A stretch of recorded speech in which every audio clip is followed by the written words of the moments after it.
Welcome to aroma சமையல். நம்ம இன்றைக்கி வீடியோவில் மாம்பழம் மற்றும் ஆப்பிள் போட்டு எப்படி கேசரி ரெடி பண்ணுறதுன்னு பார்க்க போகிறோம். இது ரொம்ப ஈஸியாக செஞ்சிடலாம், நல்ல டேஸ்ட்டாகவும் இருக்கும். இப்போ எப்படி பண்ணுறதுன்னு பார்க்கலாம். மாம்பழ ஆப்பிள் கேசரி பண்ணுறதுக்கு நம்ம 2 டீஸ்பூன் நெய் விட்டுக்கிறோம். சேர்த்துன்ட்டு அதுலேயே நம்ம கொஞ்சமாக முந்திரி சேர்த்து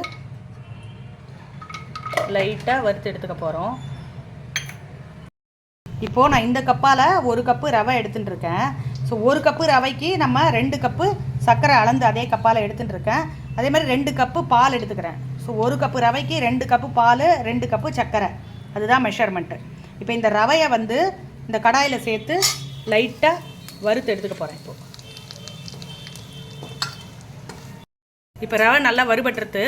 இதில் நான் இன்றைக்கி என்ன எடுத்துட்டுருக்கேன்னா மாம்பழமும் ஆப்பிளும் எடுத்துட்டுருக்கேன். உங்களுக்கு என்ன பழம் விருப்பமோ, ஈவன் பலாப்பழம், அப்புறம் வாழைப்பழம், அதெல்லாம் கூட சேர்த்துக்கலாம். இதை நம்ம இப்போ அடுப்பில் சேர்த்துக்க போகிறோம். ரவை வறுபட்டதுக்கப்புறம் அதில் சேர்த்துக்க போகிறோம்.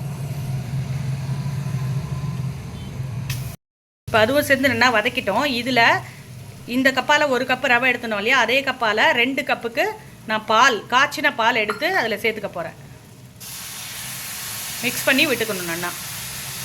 இந்த சூப்பராக ரவை வெந்துடுத்து. இதில் நம்ம 1 கப்புக்கு 2 கப்பு அளவு சர்க்கரை எடுத்துட்டுருக்கோம். அதை போட்டு நல்லா மிக்ஸ் பண்ணிக்க போகிறோம். இதுலேயே கொஞ்சம் ஏலக்காய் தூளும் சேர்த்துக்கலாம். நம்ம நல்ல வாசனைக்கு கொஞ்சம் ஏலக்காய் தூளும் நல்லா சேர்த்துக்கலாம். குங்குமப்பூ இருந்தாலும் நீங்கள் சேர்த்துக்கலாம், உங்கள் விருப்பம்.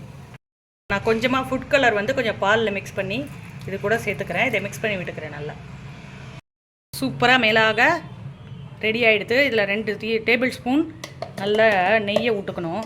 விட்டுருந்தீங்கன்னா நல்ல மணமான சூப்பரான மாம்பழ ஆப்பிள் கேசரி ரெடி ஆகிடுது.